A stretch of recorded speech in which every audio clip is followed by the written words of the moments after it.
الحج تشريف وتكريم من الله عز وجل، فهو رسالة حب من الله لك.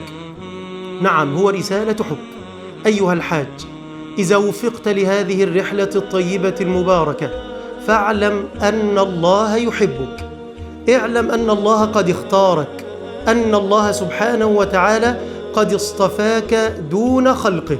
وكما قال أحد الصالحين: إذا أردت أن تعرف عند الله مقامك فانظر أين أقامك.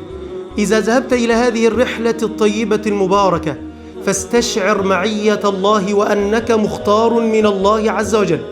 إذا كنت ملبيا، إذا كنت طائفا، إذا كنت ساعيا، إذا وقفت بعرفات، إذا رميت الجمرات، فاعلم أنك مختار من الله، واستشعر نعمة الله عليك. إلى عرفات سنمضي غدا، وشوق بقلب المحب بدا، فهذا مقام الدعاء الذي يجاب، فمدوا لرب اليدا، يجاب فمدوا لرب اليدا.